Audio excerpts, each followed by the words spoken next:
Every month, as in every month before, stories about migration emerge. This month, 3 events caught my attention. The first concerns Omar Ababa, an unsuccessful candidate in the recent general election. Part of the reaction to his candidacy was not about his political program, but about his identity, his religion, and the fact that his father is Syrian. It was as if before his ideas could even be discussed, some people had already decided that he first needed to justify his place in Maltese society. The second event has unfortunately become almost familiar. On 7 June, another shipwreck occurred in the Mediterranean. At least 11 people trying to reach Europe lost their lives only a few kilometers away from our shores. The third concerns a police officer who published photos on Facebook showing migrants apprehended during an operation. Their faces were fully visible. Although the images were later removed, they had already circulated widely. These are 3 apparently different stories, yet they tell us the same thing, that the word migrant has increasingly become associated with abuse, neglect, and negative representation. Let's look at these stories more closely. The first is the story of Omar Ababa, a human rights activist, a young man committed to social justice and with the legitimate ambition of becoming a politician. He stood as a candidate in two electoral districts during the general election held on 30th May. Yet during the campaign, what suddenly seems to define him was not his political program, but the nationality of his father, Syrian. And yet Omar Ababa is Maltese. He was born in Malta in 1991 from a Syrian father and a Maltese mother. He was raised in Malta. He completed all his education here. His wife and children are Maltese. He returned the Muslim faith of his father while allowing his wife and children the freedom to be Catholic and to be baptized. He's well known within Malta's social and political landscape. However, as soon as he's attempted to step outside the invisible boundaries within which he had unknowingly been confined, a section of Maltese society seemed eager to remind him that he was of migrant background, that he was Muslim, and therefore, in their eyes, not entirely Maltese, as though there was a place assigned to him and he had overstepped it. It is unfortunate that he did not receive enough votes to be elected. The second series, it is a tragedy at sea, another story about migrants dying, Africans, unwanted by many, whose rescue at sea has too often come too late, costing thousands of lives that might have been saved. People whose rescue has itself become politicized. People whose humanity and rights are violated every day, while most of society remains indifferent, apart from a few activists, members of their communities and their families. Who really pays attention? If governments truly cared, perhaps we will know more. Who knows the names of the 11 people who died? Where have their names been published? Who contacted their families? Who documented their grief? Who is talking about them? And where? Almost nowhere. Soon they will disappear from public memory until the next tragedy occurs.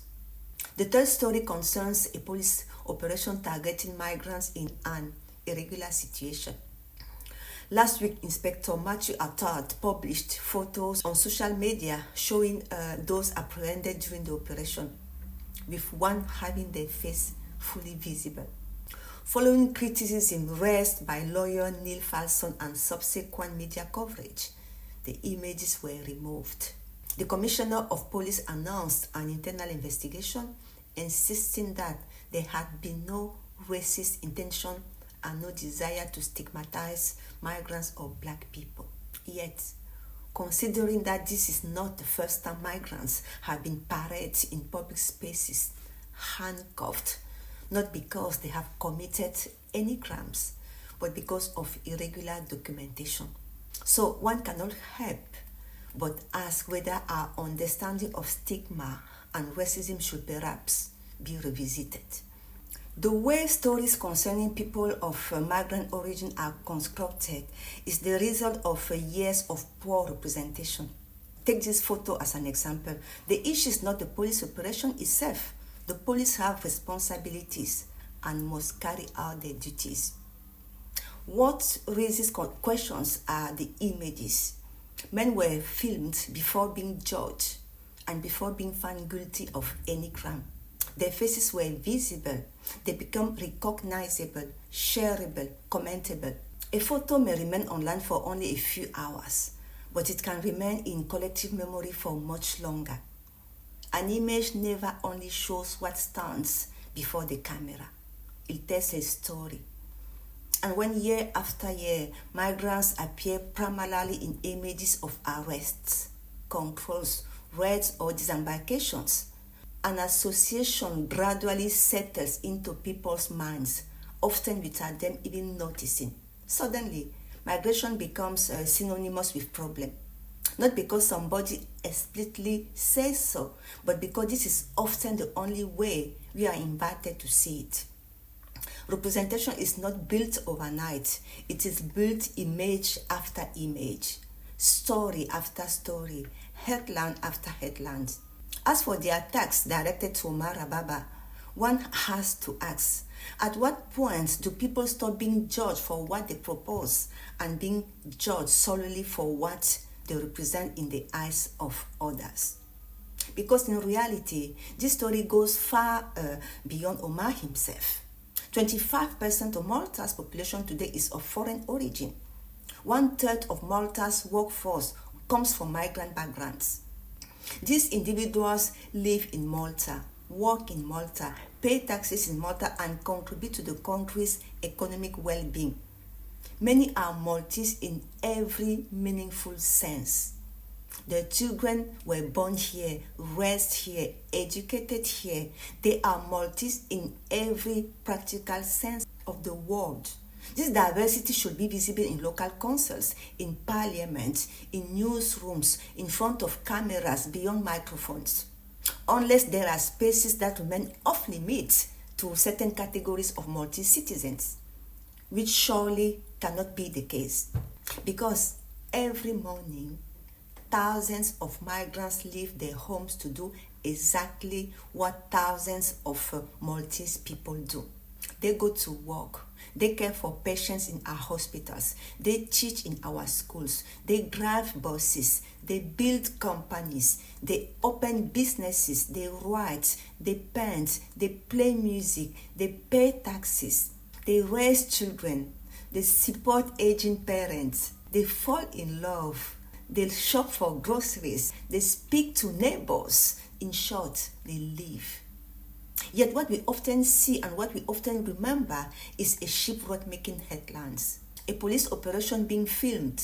Meanwhile, we overlook the nurses at Mater Dei, the construction workers, the hotel housekeepers, the carers in residential homes, the accountants, the IT technicians who contribute every day to Malta's economy.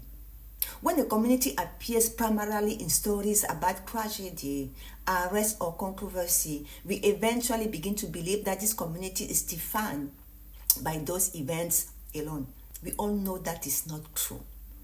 And this is precisely where representation matters. Not because it seeks to beautify reality, but because it seeks to complete it.